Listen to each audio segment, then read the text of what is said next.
ओम। कल हमने सांख्य दर्शन के छठे अध्याय के 26वें सूत्र तक का पाठ किया था। 26वें सूत्र में ये प्रश्न किया गया था कि आत्मा प्रत्येक अवस्था में जब एक रस है तब ध्यान आदि के लिए प्रयत्नशील होने का क्या प्रयोजन है। तो उसका समाधान करते हुए कपिल मुनि ने बतलाया कि जो अनेक प्रकार के क्लेश, राग आदि आत्मा के साथ में जुड़े हुए हैं, जो उसके दुख का कारण बनते हैं और जिनके कारण से वो बंधन में रहता है, उनको दूर करने का जो उपाय है वो क्या है? ध्यान और समाधि की अवस्था को प्राप्त करना, जिसके द्वारा आत्मा अपने स्वरूप को पहचानता है। तो इसलिए दुखों से दूर होने के लिए, ये जो जन्म और मरण के नाना प्रकार के बंधन हैं, इन बंधनों से दूर होने के लिए और अविवेक से दूर होने के लिए ध्यान की आवश्यकता होती है। फिर प्रश्न किया, असंग आत्मा में विषयोपराग कैसे हो जाता है? ये जो राग है, उपराग है, ये कैसे हो जाता है? तो उसका उत्तर देते हुए कहते हैं, निस्संगेप्युराग उपरागो विवेकात्। निस्संगेपि असंग आत्मा में भी उपराग क्लेशादि विषयों का संबंध हो जाता है अविवेकात्, अविवेक के कारण से। जो आत्मा अपरिणामी है, जिसमें कोई पदार्थ न युक्त होता है, न उसमें से कुछ निकलता है, छूटता है, ऐसा वो निस्संग आत्मा, उसमें भी अविवेक के कारण से विषयोपराग हो जाता है। आत्मा अविवेक के कारण प्रकृति के संपर्क में आता है और फिर प्रकृति के संपर्क में आकर के बंधन में पड़ता है। ये उसकी भोग अवस्था है। जब प्रकृति पुरुष के भेद का साक्षात्कार हो जाता है, तब वो भोग की अवस्था नहीं रहती, समाप्त हो जाती है और उस समय आत्मा अपने स्वरूप में स्थित हो जाता है। यही मोक्ष की अवस्था कहलाती है। तो फिर प्रश्न किया, उपराग का स्वरूप क्या है?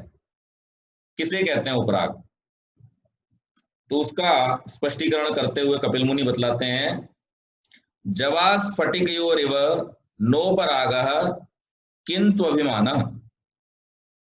जवा स्फटिकयोरिव, जवा और स्फटिक के समान बुद्धि का आत्मा में नोपरागः, उपराग नहीं होता, किंतु अभिमान, अनुभूति रूप बोध होता है।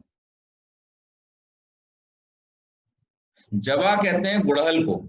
आप सबने गुड़हल का फूल देखा होगा, लाल रंग का फूल होता है, अंग्रेजी में हिबिस्कस बोलते हैं उसको।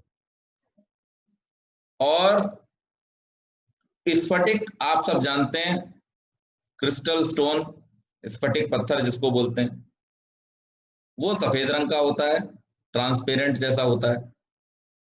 जब इस पत्थर को लाल रंग के फूल के सामने रखा जाता है, तो उस फूल की आभा के कारण से, लाल लाल उसके रंग के कारण से, ये पत्थर भी कैसा दिखाई देने लगता है? लाल रंग का दिखाई देने लगता है।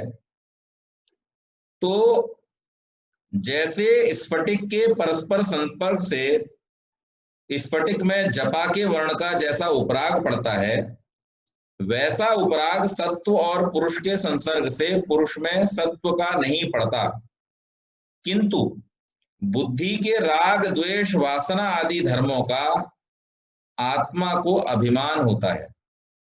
इंद्रिय और अंतःकरण साधनों के द्वारा आत्मा बाह्य विषयों की अनुभूति करता है। यही आत्मा में बाह्य का उपराग है। इससे आत्मा के वास्तविक स्वरूप में किसी प्रकार का अंतर नहीं आता, उसका शुद्ध चैतन्य स्वरूप सदा निर्बाध रहता है, वह केवल बाह्य विषयों का अनुभव करता रहता है। ये यहां पर इस बात को समझाया एक उदाहरण के माध्यम से कि आत्मा के बुद्धि आदि के संपर्क में रहते हुए जो उसमें निजता का अनुभव करता है और उस निजता के कारण से सुख और दुख का अनुभव करता है, इससे उसके अपने स्वरूप में कोई परिवर्तन नहीं होता है, बल्कि ये केवल अनुभव मात्र है। फिर प्रश्न किया उपराग निरोध का उपाय क्या है? तो बतलाते हुए कपिल मुनि कहते हैं ध्यान धारणा अभ्यास वैराग्य अभिस्तन निरोध। ध्यान धारणा अभ्यास वैराग्यादि भी तन निरोध। ध्यान के द्वारा, धारणा के द्वारा, अभ्यास के द्वारा, वैराग्य आदि के द्वारा उसका निरोध होता है। सूत्र में आदि में यम और नियम भी आ गए।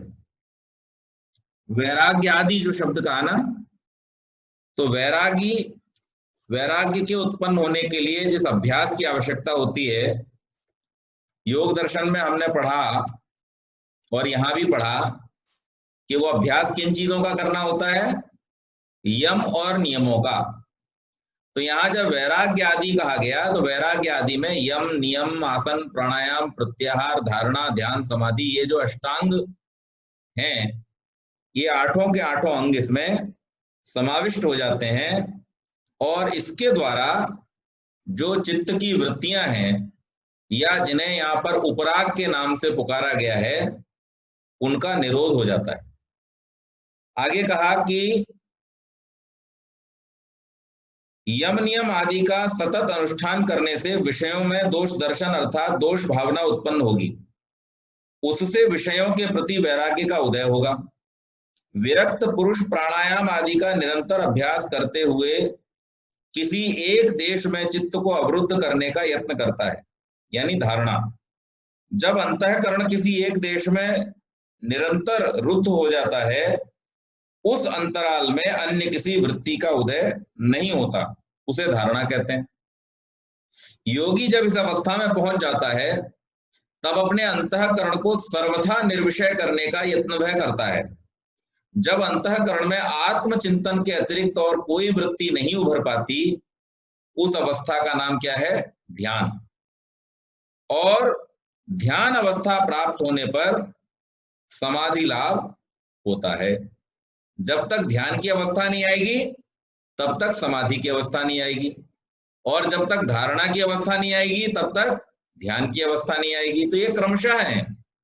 तो धारणा के लिए प्रत्याहार आवश्यक है, प्रत्याहार के लिए प्राणायाम आवश्यक है, प्राणायाम के लिए आसन आवश्यक हैं, और मन की जो वृत्तियां हैं, बुद्धि में अहंकार आदि जो दोष हैं, इन सब के निवारण के लिए जो यम और नियम है वो आवश्यक है। तो ये एक साइमल्टेनियस प्रोसेस है। एक तरफ आप जब यम और नियमों का पालन करते हैं तो उससे आपका जो अंतःकरण है वो पवित्र होता है, और दूसरी ओर जब आसन और प्राणायाम का अभ्यास करते हैं तो उससे आपका ये बाह्यकरण इस योग्य बनता है कि आप बैठ करके देर तक एक अवस्था में रह सकें, और इस अंतःकरण और बाह्यकरण दोनों के स्थिर हो जाने की स्थिति में आप धारणा कर पाते हैं। धारणा से फिर ध्यान, और ध्यान से समाधि का लाभ होता है। समाधि के लाभ की अवस्था में ही केवल आत्मख्याति की स्थिति आ सकती है, उसके अन्यथा नहीं आ सकती। फिर यहां प्रश्न किया क्या ध्यान आदि से सीधा ही उपराग का निरोध हो जाता है अथवा अंतराल में अन्य किन्हीं स्थितियों के द्वारा होता है? तो यहां पर उत्तर देते हुए कपिल मुनि कहते हैं लय विक्षेपयोर व्यावृत्त्येत्याचार्या। लय विक्षेपयो, लय और विक्षेप में वृत्तियों की व्यावृत्ति निराकरण के द्वारा उपराग निरोध होता है। इति आचार्य, ऐसा आचार्य मानते हैं। निद्रा वृत्ति का नाम लय है, इसमें समस्त वासना अज्ञान में लीन हो जाती है। शेष चार प्रकार की जो वृत्तियां हैं, प्रमाण, विपर्य, विकल्प और स्मृति, याद है ना आप लोगों को? जो स्थितियां बतलाई थी कौन कौन सी? ये प्रमाण, विपर्य, निद्रा, विकल्प और स्मृति, ये 5 वृत्तियां बतलाई थी। इन 5 वृत्तियों में से जो निद्रा है वहां तो अज्ञान में इंद्रियों की सारी वृत्तियां लय हो जाती है, तो वहां उस समय तो कुछ ध्यान रहता नहीं। इसीलिए निद्रा को, सुषुप्ति को कहां गिन लिया गया है? जैसे समाधि में हम लीन हो जाते हैं इसी प्रकार से निद्रा में भी लीन हो जाते हैं। लेकिन बाकी जो है प्रमाण, विपर्य, विकल्प और स्मृति, ये विक्षेप हैं। ध्यान आदि की अवस्था प्राप्त हो जाने पर लय तथा विक्षेप के रूप में जो समस्त वृत्तियां हैं उनकी व्यावृत्ति के द्वारा पुरुष के उपराग का निरोध हो जाता है। अभिप्राय यह है कि योगी को समाधि लाभ होने पर पहले समस्त वृत्तियों की व्यावृत्ति अर्थात निवृत्ति हो जाती है, उसके अनंतर पुरुष के उपराग का नाश होता है। यह सांख्याचार्यों का सिद्धांत है। कपिल मुनि का कहना है कि योग प्रक्रिया के पारंगत आचार्यों का समाधि लाभ के विषय में यही विचार प्राचीन काल से चला आया है और कपिल मुनि भी इस विचार का समर्थन करते हैं। अर्थात जो प्रश्न किया गया था कि ध्यान समाधि आदि के द्वारा क्या विवेक ख्याति हो जाती है, क्या उपराग हो जाता है, क्या चित्त की वृत्तियों का निरोध हो जाता है, तो उसका उत्तर देते हुए कपिल मुनि कहते हैं कि हाँ, हमारा मत भी यही है, आचार्यों का मत भी यही है, योगाचार्यों का मत भी यही है कि चित्त की वृत्तियों का निरोध समाधि अवस्था में हो जाता है। या उसको उल्टा पकड़ लें कि जब तक चित्त की वृत्तियों का निरोध नहीं होता तब तक योग की अवस्था या समाधि की अवस्था प्राप्त नहीं होती। इसीलिए कहा गया योगश चित्त वृत्ति निरोध। तो चित्त की वृत्तियों का निरुद्ध हो जाना ही योग कहा गया। तो यहां पर इसका समर्थन करते हैं।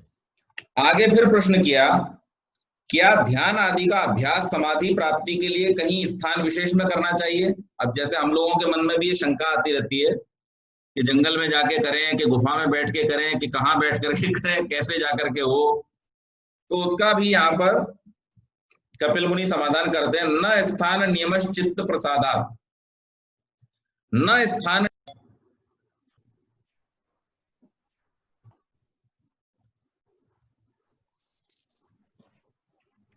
तो यहां पर प्रश्न किया गया क्या समाधि आदि अवस्थाओं के लिए किसी स्थान विशेष की आवश्यकता है? तो उसका उत्तर देते हुए कहते हैं न स्थान नियमश चित्त प्रसादात, समाधि लाभ में स्थान का नियम नहीं है, वह चित्त के प्रसाद से होता है। अर्थात जहां जिस स्थान में प्रसन्नता पूर्वक आपका जो चित्त है वो जब आत्मा के चिंतन में लग जाता है, तल्लीन हो जाता है, जहां पर उस स्थान पर आपको समाधि की अवस्था प्राप्त हो सकती है। अगर आप किसी ऐसे स्थान पर चले जाएं जहां पर आपका मन ही प्रसन्न न हो, चित्त लगा रहे कहाँ, यहाँ तो दुर्गंध आ रही है, यहाँ तो मच्छर काट रहे हैं, यहाँ तो ये है, यहाँ तो वो है, तो ऐसी स्थिति में फिर समाधि लाभ तो क्या सामान्य मेडिटेशन जिसे बोलते हैं, ध्यान की प्रक्रिया भी सामान्य रूप से भी नहीं हो सकती। जो समाधि प्राप्त करने वाला ध्यान है वो तो बहुत दूर की बात है। तो इसलिए यहाँ पर कहा कि इसके लिए ऐसी कोई आवश्यकता नहीं है कि अमुक प्रकार के स्थान में ही अभ्यास करने से वैसी अवस्था प्राप्त होगी। अभिप्राय यह है कि समाधि लाभ में स्थान कारण नहीं है, प्रत्युत चित्त प्रसाद अर्थात अंतःकरण के स्वच्छ निर्दोष होने से समाधि लाभ होता है। यदि चित्त सदोष है तो कैसा भी स्थान अभ्यास करने का हो, समाधि अवस्था प्राप्त नहीं होगी। यदि अंतःकरण सर्वथा दोष रहित हो चुका है तो अनायास समाधि लाभ होता है, स्थान चाहे कोई हो। अरण्य, गुहा, पुलिन, नदी तट आदि का जो वैदिक तथा अन्य साहित्य में अभ्यास आदि के लिए उल्लेख आता है वह साधारण रूप में एकांत एवं निर्वाध प्रदेश की भावना से कहा गया है। यह केवल अभ्यास में उपयोगी होता है, थोड़ा उपयोगी होता है इस दृष्टि से कि भाई परिवार में जब रहते हैं, घर में रहते हैं तो 50 तरीके के डिस्टरबेंस होते हैं। आपको कभी कोई आवाज लगाता है, कभी कोई आपको बुलाने आ जाता है, कभी कोई आपको पूछने आ जाता है, कभी आपको भोजन पूछने के लिए आ जाएंगे। तो इस सब में क्या होता है कि आपका जो अभ्यास है वो टूट सकता है। इसलिए कहा कि किसी एकांत देश में जाकर के, एकांत स्थान में जाकर के करें बस, लेकिन उसका जो प्रयोजन है वो उतना ही है, उससे ज्यादा उसका प्रयोजन कुछ नहीं है। कोई ये समझे कि नहीं वो तो वहीं जाकर के होगा, तो ऐसा नहीं है। लेकिन जहां पर भी आपका चित्त निर्मल है, चित्त आपका दोष मुक्त हो गया है, अंतःकरण आपका स्वच्छ हो गया है, तो ऐसे स्वच्छ अंतःकरण से, और स्वच्छ अंतःकरण का मतलब क्या हुआ कि इस मन बुद्धि चित्त और अहंकार को जब आप यम और नियम का अभ्यास कराते हैं, तो वहां पर आपका मन, आपकी बुद्धि, आपका चित्त, आपका अहंकार, ये चारों के चारों क्या हो जाते हैं, निर्दोष हो जाते हैं। क्योंकि इन्हें अपने अपने होने का एहसास जो है वो किस रूप में है, और इनकी क्या शक्तियां हैं, और इनकी क्या अवस्था है, और इनकी क्या उपयोगिता है, वो सब समझ में आ जाता है। जब तक ये समझ में नहीं आता तब तक दोष बना रहता है, लेकिन जब समझ में आ गया एक बार तो फिर दोष समाप्त हो जाता है। तो इसलिए इस बात का ध्यान रखना चाहिए कि हम इस बात पर बहुत अधिक ध्यान न दें कि कौन से स्थान पर बैठ करके, अपितु इस बात पर ध्यान दें कि हमारा जो अंतःकरण है उसको हम पवित्र कैसे करें। अब यहां तक ये जो चर्चा थी, इसमें मुक्ति के संबंध में विचार किया गया था। तो यहाँ पर समाधि के विषय में, ध्यान के विषय में, धारणा के विषय में, आत्मा के विषय में, आत्मा और प्रकृति के संबंध के विषय में, ये सब बतला दिया गया। इससे आगे अब मूल कारण जो प्रकृति है उसके संबंध में प्रश्न और उत्तर हैं। यहाँ पर कहा गया, प्रकृतेराद्योपादान तान्येषां कार्यत्व श्रुते। प्रकृति की आद्योपादानता, प्रथम उपादान कारणता निश्चित होती है अन्येषाम, अन्य पदार्थों के कार्यत्व श्रुते, कार्य होने के वेद प्रमाण से। सब पदार्थ जो इस संसार में दिखाई देते हैं, उन सब पदार्थों का जो आदि कारण है या जो उपादान आदि कारण है, वो कौन है, प्रकृति है। और उस उपादान आदि कारण प्रकृति के होने में वेद का प्रमाण मिलता है, इसलिए भी। और जब हम उसकी एनालिसिस करने जाते हैं, जब हम उन पदार्थों का विश्लेषण करते हैं और एक के बाद एक के बाद एक जब हम उनको तोड़ते चले जाते हैं, तो सूक्ष्मतम स्थिति में पहुंच करके हमको पता चलता है कि जो सत्व रज और तम की अवस्था वाली प्रकृति है, वही वास्तव में इन सब पदार्थों का मूल उपादान कारण है। सब पदार्थों का आद्य उपादान मूल कारण प्रकृति है, क्योंकि सब पदार्थ प्रकृति के कार्य हैं। वेद में मंत्र भी आता है और उपनिषदों में भी इसके बारे में कहा गया है। अजामेकाम लोहित शुक्ल कृष्णाम वही प्रजा सृजमानाम स्वरूपा, ये श्वेताश्वतर उपनिषद में आता है। आनीदवातम स्वधया तदेकम, ये ऋग्वेद में आता है। तम आसीत तमसा गूढ़मग्रे प्रकृतम सलिलम सर्वमा इदम, ये ऋग्वेद में आता है। ब्रह्मणस्पतिरेता सकर्मार ईवाधमत देवानाम पूर्वीय युगे सतः सदजायत, ये भी ऋग्वेद में आता है। और अदितिर यजनिष्ठ, ये भी ऋग्वेद में आता है। यानी अनेक स्थानों पर हम देखते हैं, इसके अलावा भी बहुत सारे स्थानों पर वेद में भी इस बात को प्रमाणित किया गया है। और संसार में हम प्रत्यक्ष रूप से तो देखते ही हैं कि जो प्रकृति है वो क्या है, मूल उपादान कारण है, उसी से इस जगत की रचना होती है। सत्व रजस तमस रूप प्रकृति से यह संसार उसी रूप में बनाया जाता है। प्रलय काल में स्वधा प्रकृति के साथ वह एक अचिंत्य चेतन सत्ता विद्यमान थी। उस समय सर्वत्र अंधकार और समस्त कार्य अपने कारण में लीन थे। आदि सर्ग में उस ब्रह्मणस्पति परमात्मा ने एक शिल्पी के समान उस प्रकृति से इस जगत को उत्पन्न किया। जो पहले कार्य रूप में असत था वह अब सत हो गया, अथवा अव्यक्त से व्यक्त रूप में आ गया।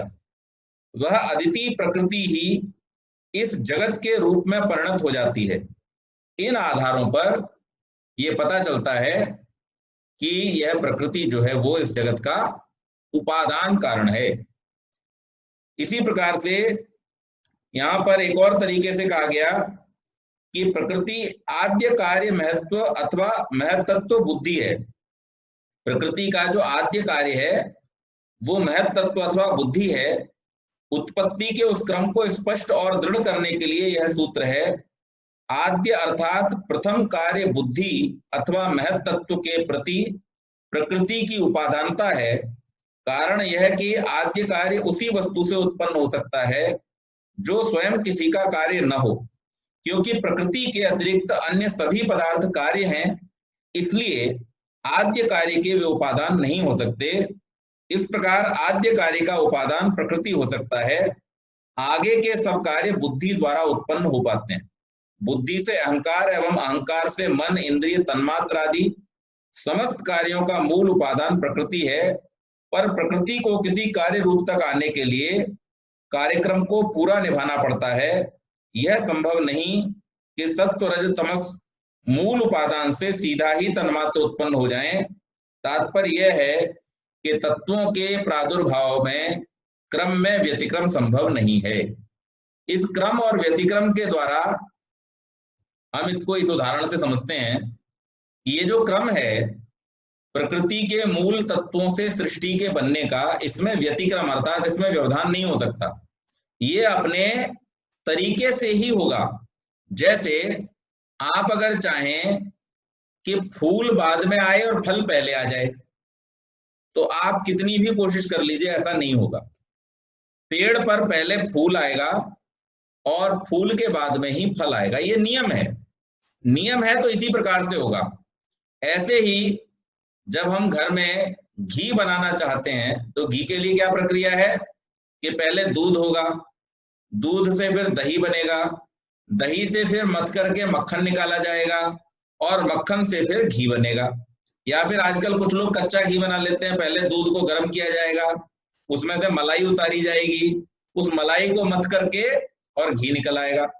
तो लेकिन ऐसा नहीं हो सकता कि आप जो है इसको उल्टा कर दें, इस प्रक्रिया को आप बदल दें। ये प्रक्रिया ऐसी है, ये नियमानुसार ऐसी चल रही है तो इसी प्रकार से चलेगी। ऐसे ही जो मूल उपादान प्रकृति है, उस मूल उपादान प्रकृति से सबसे पहला जो आदि कार्य है वो क्या है? महत् तत्व, बुद्धि। और उस महत् तत्व से फिर अहंकार का निर्माण होता है। अहंकार से सात्विक जो भाग है उससे 5 ज्ञानेंद्रियां, 5 कर्मेंद्रियां और मन, इनका निर्माण होता है। और जो उसका तमोगुणी भाग है उससे 5 तन्मात्राओं का निर्माण होता है। और उन 5 तन्मात्राओं से पंच महाभूत, और उस पंच महाभूत से इस पूरी सृष्टि की रचना होती है। तो ये सारा का सारा जो क्रम है, इस क्रम में किसी प्रकार का भी व्यतिक्रम संभव नहीं है।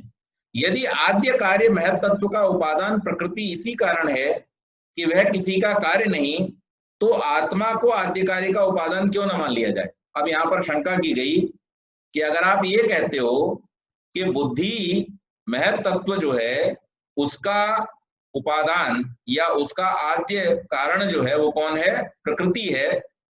और प्रकृति का आद्य कार्य महत् तत्व है, इसलिए क्योंकि उसका कोई और कारण नहीं है, तो ऐसा क्यों ना मान लें कि बुद्धि जो है वो आत्मा से उत्पन्न हो जाती है।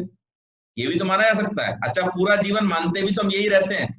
हम बुद्धि को अपना स्वरूप ही मानते हैं ना, अहंकार को अपना स्वरूप मानते हैं, बुद्धि को अपना स्वरूप मानते हैं, इंद्रियों को अपना स्वरूप मानते हैं, मन को अपना स्वरूप मानते हैं। मानते तो हम यही है।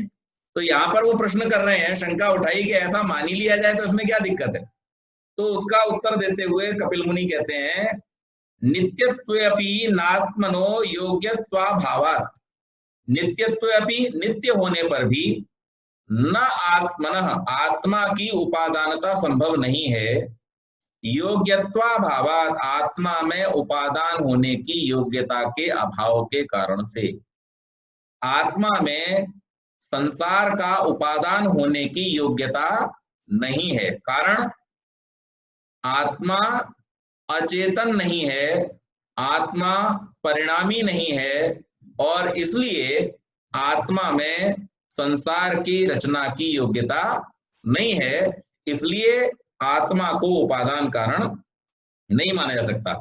आत्मा नित्य होने पर भी किसी कार्य का उपादान नहीं हो सकता, क्योंकि उसमें उपादान होने की योग्यता ही नहीं है।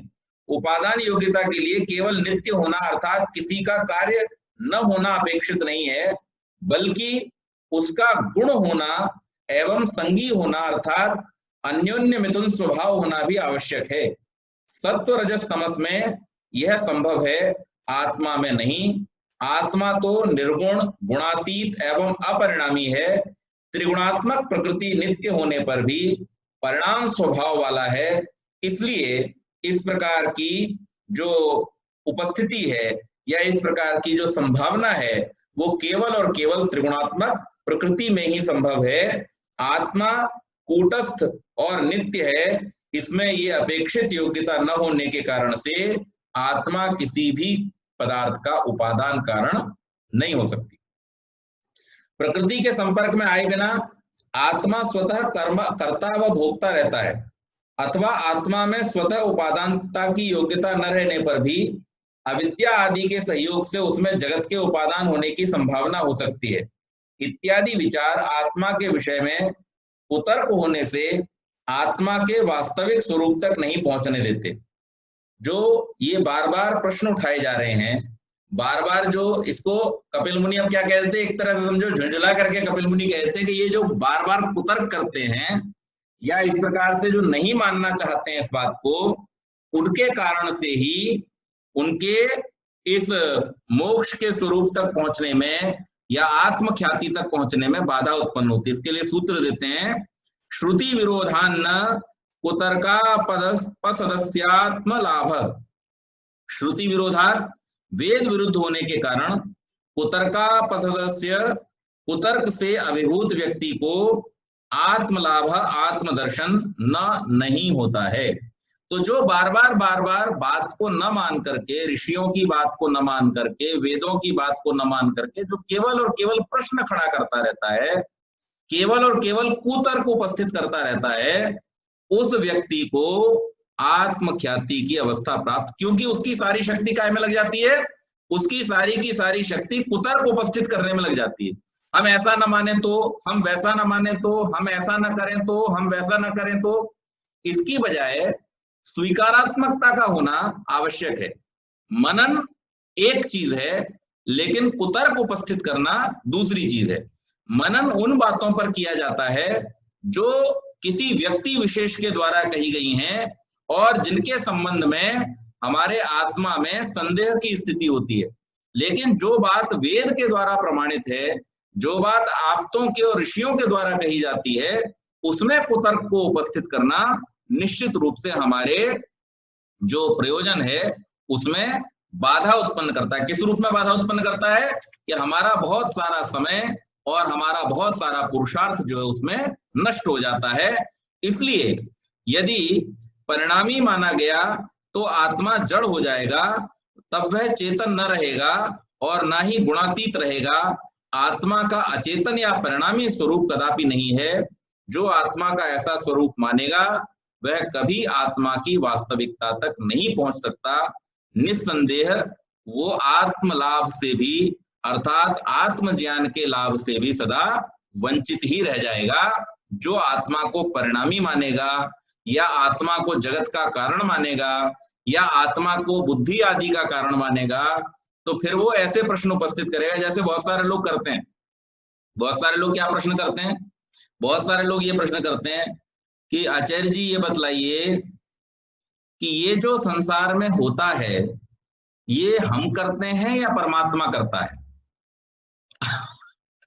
अब उनके इस प्रश्न में कहीं ना कहीं ये छुपा रहता है उनके मन का, या तो इसे हम अज्ञान कहें, अबोध कहें या कुतर्क कहें। वो किस रूप में रहता है कि वो ये मानने को तैयार नहीं है कि हमने कोई गलती की है। वो कहते हैं तो जो कुछ गलत हो रहा है या सही हो रहा है सब परमात्मा करवा रहा है, और इसलिए हमारी सारी की सारी जो कृत्यता है वो इसी में है कि हम बस सब कुछ छोड़ करके बैठ जाएं और कुछ भी न करें, जो कर रहा है सब परमात्मा कर रहा है। तो ऐसा नहीं होता।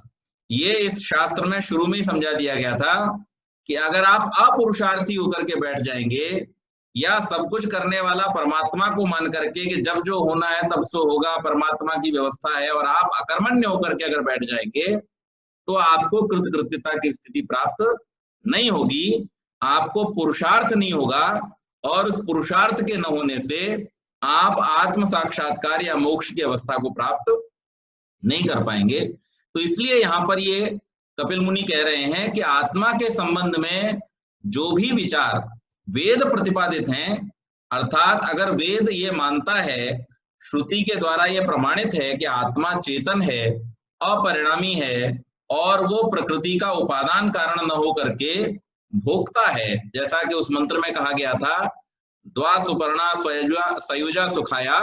तो इसमें यह बतलाया गया था कि दो पक्षी इस संसार रूपी वृक्ष के ऊपर बैठे हुए, एक साक्षी भाव से देखता है और दूसरा इसका भोग करता है। जो साक्षी भाव से देख रहा है वो परमात्मा है, और जो इस संसार के फलों का भोग कर रहा है वो जीवात्मा है।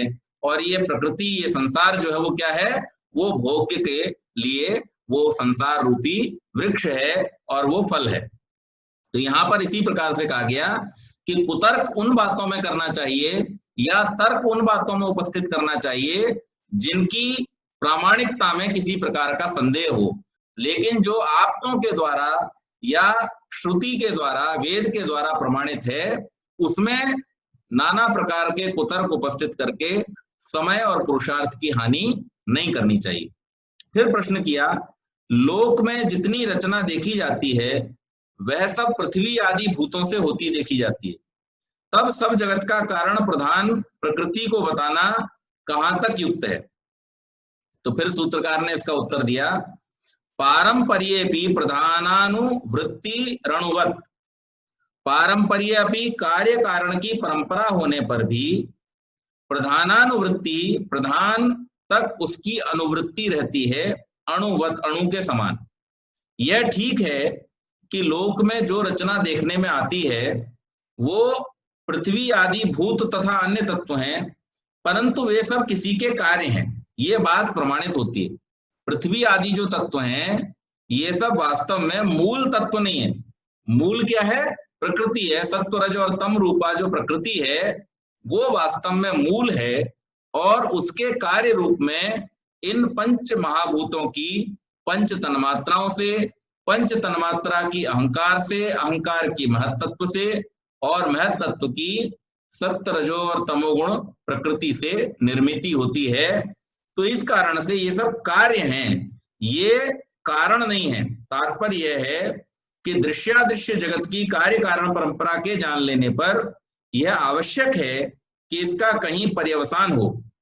यदि ऐसा न माना जाए तो मेरू पर्वत और सरसों के एक दाने का परिमाण समान हो जाना या माना जाना चाहिए, क्योंकि उन दोनों की कारण परंपरा का कहीं पर्यवसान न होने से दोनों इस बात में एक समान होंगे, पर यह संभव नहीं है।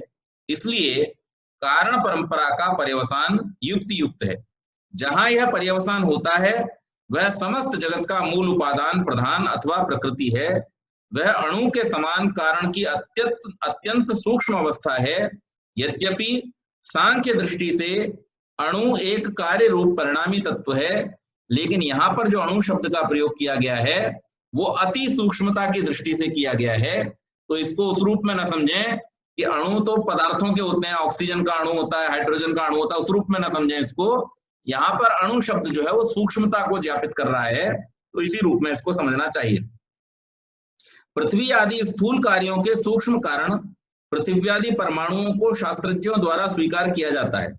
पृथ्वी परमाणु एक ऐसा सूक्ष्म तत्व है जिसमें स्थूल पृथ्वी की विशेषताओं को उसी तरह माना जाता है और उसको पृथ्वी कहा जाता है, परंतु सांख्य विचार के अनुसार उसका भी कारण है, या यह कहना चाहिए कि उसका विश्लेषण हो सकता है, और वह जिन कारणों से प्रकट में आता है उन्हें जाना जा सकता है।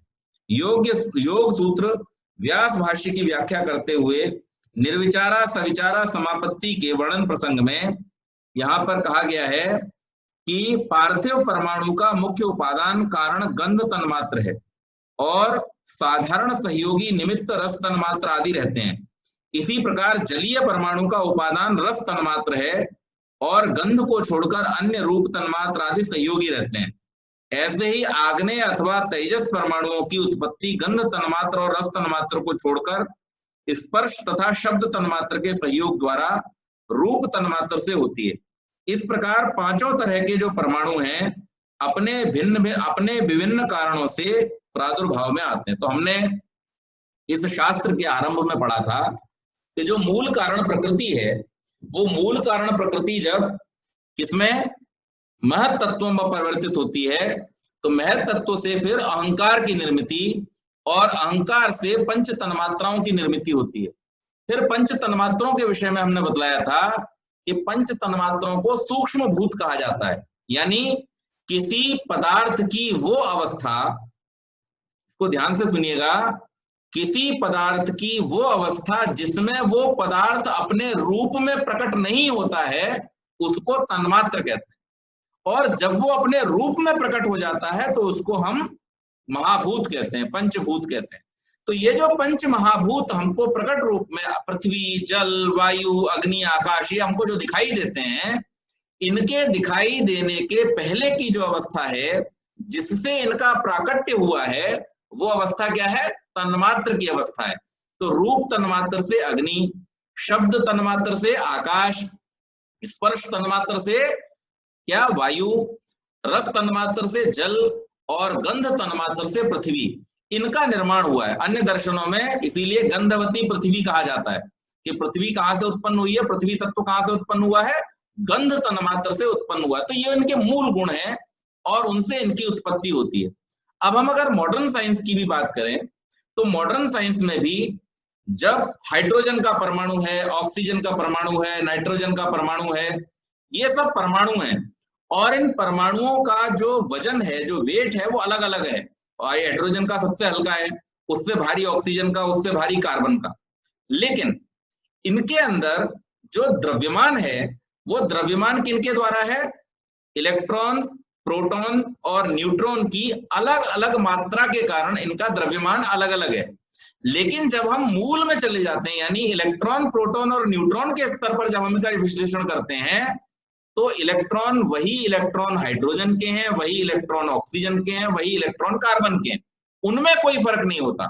इसी प्रकार से यहां जब हम बात कर रहे हैं तो प्रकृति में जो पंचभूतात्मक हमको ये संसार दिखाई देता है, यहां तो हमें भिन्न भिन्न पदार्थों के अंतर दिखाई दे रहे हैं, लेकिन तन्मात्र से भी सूक्ष्म अवस्था में जब हम सत्व, रज और तम की अवस्था में पहुंच करके प्रकृति की साम्य अवस्था में जाकर के जब इसका विश्लेषण करते हैं, तो वहां मूल तत्व रूप में ये सारे के सारे पदार्थ एक समान ही होते हैं। वहां पर जाकर के कोई डिफरेंशिएशन नहीं किया जा सकता है। वहां पे जो डिफरेंशिएशन है वो सिर्फ इस रूप में है कि सत्व सत्व है, तम तम है, रज रज है।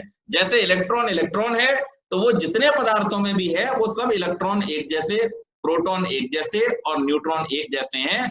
उन्हीं के सामंजस्य के कारण से किसी में प्रोटॉन की अधिकता ज्यादा है, किसी में न्यूट्रॉन की अधिकता ज्यादा है, किसी में इलेक्ट्रॉन की अधिकता ज्यादा है। हालांकि मॉडर्न साइंस तत्वों के विलक्षण स्वरूप को व्याख्यायित नहीं कर पाता पूरी तरह से। कैसे? आपको मैं बताता हूं। इलेक्ट्रॉन, प्रोटॉन और न्यूट्रॉन के जो गुण हैं वो क्या है? धनात्मकता, ऋणात्मकता और जिसे कहते हैं तटस्थता, या जिसे न्यूट्रल कहते हैं, जो न पॉजिटिव है न नेगेटिव है, ऐसा न्यूट्रॉन होता है। प्रोटॉन पॉजिटिव होता है, इलेक्ट्रॉन नेगेटिव होता है। तो इसमें पॉजिटिविटी, नेगेटिविटी और न्यूट्रलिटी, ये तीन चीजें इसमें आती हैं। लेकिन जो सत्व, रज और तम जिस रूप में इसको व्याख्यायित करते हैं कि किसी पदार्थ में सतोगुणी होगा या रजोगुणी होगा, इसकी व्याख्या आप इलेक्ट्रॉन, प्रोटॉन, न्यूट्रॉन के आधार पर नहीं कर सकते। कोई पदार्थ जो निगेटिवली वैलेंट है, जिन्होंने केमिस्ट्री पढ़ी है वो जानते हैं, जब इलेक्ट्रोवैलेंसी होती है तो कोई पॉजिटिव होता है, कोई निगेटिव होता है, और उसी अवस्था में पदार्थ एक दूसरे से क्रिया करते हैं। तो उस इलेक्ट्रोवैलेंसी की पोजीशन में अगर कोई निगेटिवली बैलेंस्ड है या पॉजिटिवली बैलेंस्ड है, उसकी वजह से उसका मनुष्य के जीवन में, उसके आहार में किस तरह का प्रभाव पड़ेगा, इसकी व्याख्या नहीं कर पाता। लेकिन हमारी साइंस, यानी जो वैदिक साइंस है, वो इतनी डीप में जाती है, वो ये तक बता देती है कि अगर आप सतोगुणी पदार्थों का सेवन करेंगे, सात्विक पदार्थों का सेवन करेंगे, तब आपका व्यवहार किस प्रकार का होगा, और आप तमोगुणी पदार्थों का सेवन करेंगे तब आपका व्यवहार किस प्रकार का होगा। यानी ह्यूमन बिहेवियर तक जाकर के हमारी साइंस एनालिसिस करती है जबकि जो मॉडर्न साइंस है वो केवल मटेरियल तक जाकर के रुक जाती है। तो इस दृष्टि से अगर हम देखें तो हमारे ऋषियों का जो विज्ञान है वो काफी सूक्ष्मता तक जाता है, काफी आगे तक जाता है और जाकर के उसकी व्याख्या उपस्थित कर पाता है। तो यहाँ पे इन्होंने ये कहने का प्रयास किया है कि ये जो पदार्थ हैं, जिन पदार्थों का दृश्य रूप हम देख रहे हैं, इन दृश्य रूप पदार्थों का जो सूक्ष्म रूप है वास्तव में उससे इनकी प्रकटता हुई है, वो हमें ऐसे नहीं दिखाई देता, और उस सूक्ष्म की भी किसी और से, और उस सूक्ष्म की भी किसी और से, और उस सूक्ष्म की भी जिससे उत्पत्ति होती है, उसका नाम मूल प्रकृति है। यानी महाभूतों को हम देख पाते हैं, इन पंच महाभूतों से पीछे पंच तन्मात्र जो हमें दिखाई नहीं देते, पंच तन्मात्रों का कारण अहंकार हमें दिखाई नहीं देता, अहंकार का कारण महत्त्व हमें दिखाई नहीं देता, और महत्त्व के भी मूल में छुपा हुआ जो सतोगुण, रजोगुण और तमोगुण रूप प्रकृति है वो भी हमको दिखाई नहीं देती है। तो इससे आप अनुमान लगाइए कि जहां पर सारे माइक्रोस्कोप फेल हो जाते हैं वहां तक जाकर के ऋषि दर्शन करता है और वहां जाकर के वो उसकी व्याख्या करता है। तो जहां पर हमारा मॉडर्न साइंस मटेरियल के छोटे छोटे पार्ट जिनको इलेक्ट्रॉन, प्रोटॉन और न्यूट्रॉन कहा गया वहां पर जाकर के रुक जाते हैं, हमारा ऋषि उन सूक्ष्म पदार्थों तक चला जाता है जो अस्तित्व में हैं लेकिन प्रतीत नहीं होते और जो इसके मूल कारण के रूप में बने रहते हैं। अस्तु, इससे हम इस परिणाम पर पहुंचते हैं कि जैसे स्थूल पृथ्वी आदि तत्व अपने सूक्ष्म उपादान रूप परमाणु तत्वों से प्रादुर्भूत होते हैं, ऐसे ही वे सूक्ष्म परमाणु तत्व भी अपने अन्य उपादान तत्वों से प्रादुर्भूत होते हैं। स्थूल पृथ्वी से सूक्ष्म पार्थिव परमाणु में सूक्ष्मता की विलक्षणता होने पर भी गंधादि रूप पृथ्वी की विशेषता दोनों में समान रहती है, पर इससे आगे और सूक्ष्म की ओर बढ़ने पर इसकी यह बाह्य विशेषता समाप्त हो जाती है। तब वह उपादान तत्व केवल तन्मात्र रहता है, उसके साथ गंध आदि पद उसके कार्य अथवा परिणाम की दृष्टि से लगाए जाते हैं, जिससे एक तन्मात्र का दूसरे तन्मात्र से भेद व्यवहार में प्रकट किया जा सके। अंत में यह कारण परंपरा प्रधान पर अर्थात प्रकृति की मूल अवस्था सत्व, रज और तम पर जाकर के रुक जाती।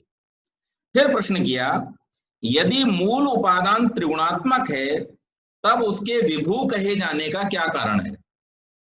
अगर प्रकृति क्या है, त्रिगुणात्मक है, तो उसको विभू क्यों कहा जाता है? तब उसका उत्तर दिया, सर्वत्र कार्य दर्शनात् विभुत्वम, क्योंकि उस प्रकृति का कार्य, कारण प्रकृति का जो कार्य रूपी है जगत है, ये सर्वत्र दिखाई देता है, इसलिए उसको विभू कहा जाता है। सब जगह कार्य देखे जाने से विभुत्वम, विभू होना कहा जाता है मूल उपादान प्रकृति का। यद्यपि मूल उपादान तत्व अत्यंत सूक्ष्म परम अणु रूप अथवा तरंग रूप में कल्पना किए जा सकते हैं, परंतु सर्वत्र कार्य वस्तु के देखे जाने से मूल उपादान को विभू कहा जाता है। कार्य का अर्थ क्या होता है? कार्य का अस्तित्व कारण के अस्तित्व के बिना संभव नहीं। जब कार्य सर्वत्र है तो कारण को सर्वत्र कहना ही होगा। इसी दृष्टि से मूल उपादान कारण को विभू कह दिया जाता है। मूल उपादान एक व्यक्ति रूप से सर्वत्र व्याप्त है, ऐसी भावना उसके विभू कहने में नहीं है। सांख्य का यही सिद्धांत गंभीरता पूर्वक विचार करने योग्य है। तो इस पर हम विचार करेंगे और इस विचार को हम आगे कल बढ़ाएंगे। आज की चर्चा को यहीं समाप्त करते हैं। बहुत बहुत धन्यवाद।